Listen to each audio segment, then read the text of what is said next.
Hello everyone, मैं हूं आपका अपना दोस्त सत्येंद्र चौधरी। आप सभी का एक बार फिर बहुत बहुत स्वागत करता हूं। दोस्तों, हमेशा की तरह इस वीडियो लेक्चर में भी मैं कुछ इम्पोर्टेंट क्वेश्चंस आपके साथ में डिस्कस करूंगा।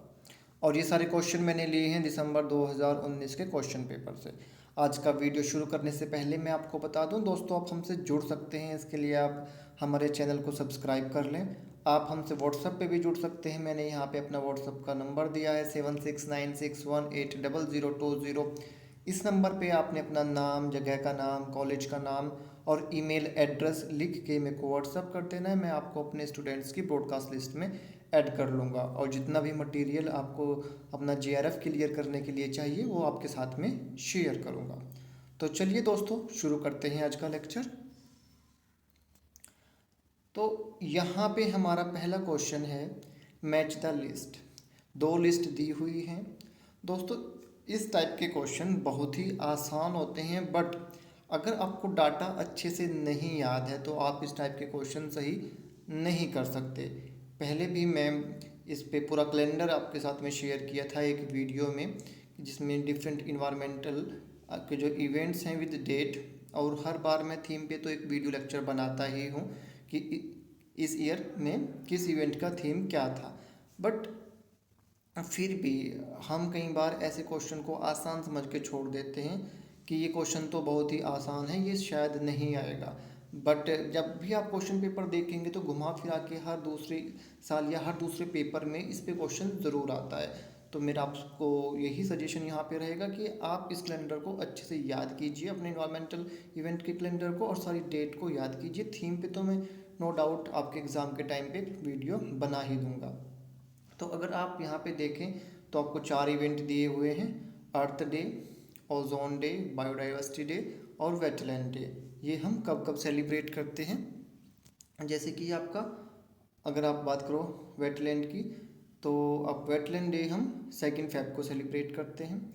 और आपका अर्थ डे 22 अप्रैल को, बायोडाइवर्सिटी डे 22 मई को, और ओजोन डे आप 60 सितंबर को सेलिब्रेट करते हो। तो ये डेट आपको अच्छे से याद होनी चाहिए। इनको कभी भी इग्नोर मत किया करो दोस्तों कि ये बहुत ही आसान सा है या हमें तो याद ही है। एग्ज़ाम के टाइम पे जब आप क्वेश्चन सोल्व करते हो तो उस टाइम पे अगर आप एक बार कंफ्यूज हो गए तो बहुत ही मुश्किल है कि आप उस क्वेश्चन को सही कर पाओ। कन्फ्यूज़न जो है वो ज़्यादा खतरनाक चीज़ होती है। या तो आपको चीज़ पता है या नहीं पता है, बट अगर आप कंफ्यूज हो गए तो वहीं पे आपका जो क्वेश्चन है उसके गलत होने के चांसेस मैक्सिमम हो जाते हैं। इसीलिए इस टाइप का जो डाटा है उसको क्लियरली आप याद ज़रूर करें। ये क्वेश्चन दोस्तों साउंड पे है और इस पे मैं पहले वीडियो बना चुका हूँ।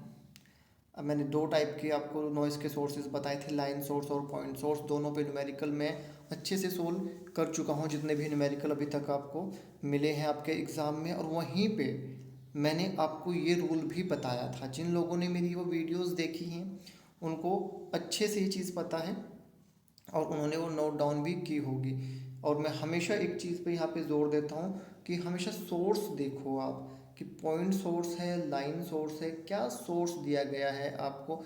जब भी कोई इस टाइप का क्वेश्चन है तो सबसे पहली चीज़ आपके माइंड में आना चाहिए कि क्वेश्चन लाइन सोर्स से है या पॉइंट सोर्स से है, आपने कौन सा फॉर्मूला यूज़ करना है। और फॉर्मूले के साथ साथ मैंने ये ट्रिक भी आपको बताई थी कि ऐसे आपने इस चीज़ को याद कर लेना है।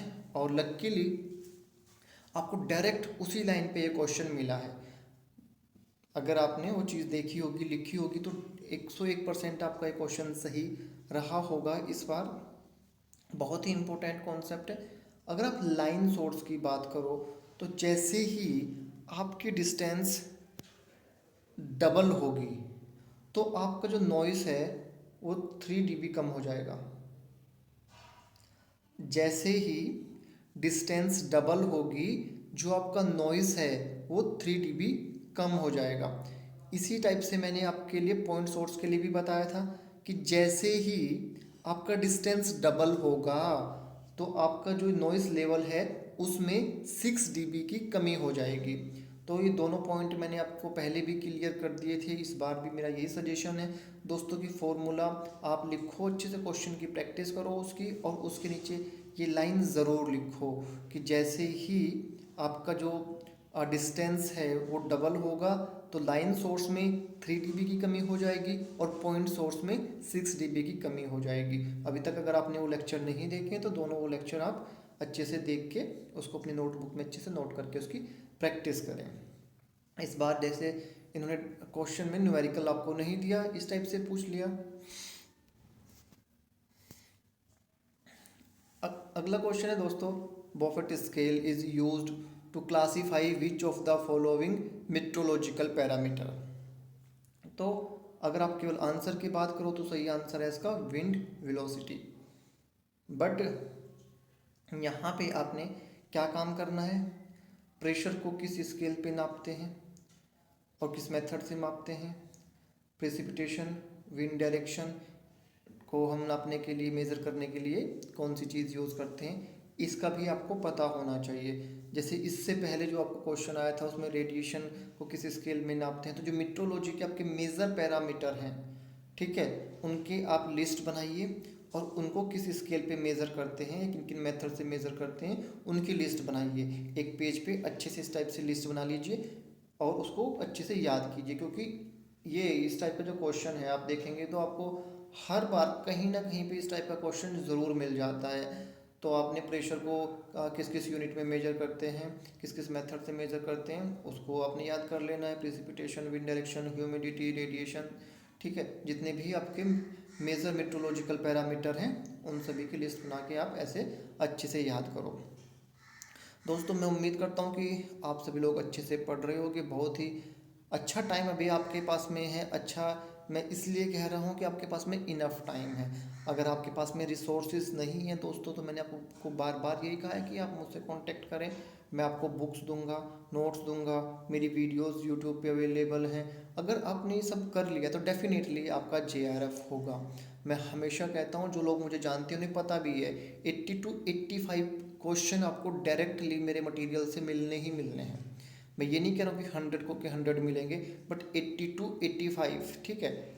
कुछ लोग 90 भी बोलते हैं कि उन्हें 90 जो क्वेश्चन हैं वो मिले हैं, और हो सकता है मिले भी हों, बट मैं जो मेरा एक अनुमान है वो यही है कि हर बार 80 to 85 क्वेश्चन जो है वो डायरेक्टली जो मैं आपको बताता हूँ उससे आपको मिलेंगे। जब आप ये सारी मेरी वीडियोस देखेंगे, सारा मेरे कंटेंट को अच्छे से पढ़ेंगे, तब आपको खुद ये चीज़ पता चल जाएगी, रियलाइज़ हो जाएगी कि हाँ, ज़्यादातर क्वेश्चन पेपर जो हैं उनमें से जो क्वेश्चन है वो मेरे मटेरियल से हैं। तो अगर आप अच्छे से पढ़ रहे हैं उस मटेरियल को जो मैंने आपके साथ में शेयर किया है, सारी वीडियो को देख रहे हैं, मुझे ध्यान से सुन रहे हैं, तो ऐसा हो ही नहीं सकता दोस्तों कि आपका JRF ना हो।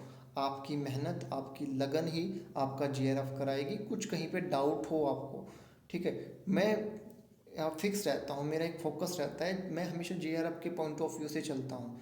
किसी भी एग्ज़ाम के क्वेश्चन उठा के आप मुझे दे दोगे तो डेफिनेटली मैं उसको ज़्यादा तवज्जो नहीं देता हूँ, क्योंकि मैंने आपको कहा है कि मैं JRF, इन्वायरमेंटल साइंस JRF की तैयारी कराता हूँ और उसी पे मेरा फोकस रहता है, ठीक है। जब मैं UPSC या किसी दूसरे टेट वगैरह की तैयारी करवाऊँगा इन्वायरमेंट के लिए, तो डेफिनेटली तब मेरा फोकस उस चीज़ पे होगा। बट यहाँ पे आपके लिए जब मैं वीडियो नेट JRF के लिए बना रहा हूँ, तो डेफिनेटली आपको ये चीज़ समझ में आनी चाहिए कि JRF का एक पैटर्न है, उसी पैटर्न पे क्वेश्चन आते हैं, और वो मैं आपके साथ में शेयर करता हूँ, बार बार चीज़ें आपको बताता हूँ कि कैसे पढ़ना है, कहाँ से पढ़ना है। तो दोस्तों उसी चीज़ पे फोकस्ड रहिए। ऐसा नहीं है कि इन्वायरमेंट का क्वेश्चन कहीं से भी आपको मिलेगा आप उसको पढ़ना शुरू कर दोगे। पहले ये सब कर लो, इसको अच्छे से याद कर लो, क्रैम कर लो। जब आपको लगे कि ये हाँ मुझको भी ये अच्छे से याद हो गया, फिर आप डिफरेंट कॉम्पिटिटिव एग्ज़ाम में जो क्वेश्चन आए हैं उनकी प्रैक्टिस कर सकते हो। बट सबसे पहले जो आपको प्रीवियस ईयर के क्वेश्चन पेपर में क्वेश्चन दिए हैं वो कहाँ से आते हैं, किस बुक से आते हैं, वो आपको पता है, ठीक है। तो उस पर ही आप फोकस करके अपनी तैयारी कीजिए। फर्स्ट पेपर के लिए मैंने बताया कोई भी 2 बुक ले लीजिए और उनसे प्रैक्टिस कीजिए, प्रीवियस ईयर के क्वेश्चन सोल्व कीजिए। दोस्तों लगातार पढ़ते रहिए, सीखते रहिए। कुछ भी डाउट हो आपको तो आप मुझसे पूछ सकते हैं। डेफिनेटली मैं यहाँ पे आपकी हेल्प करने के लिए हूँ।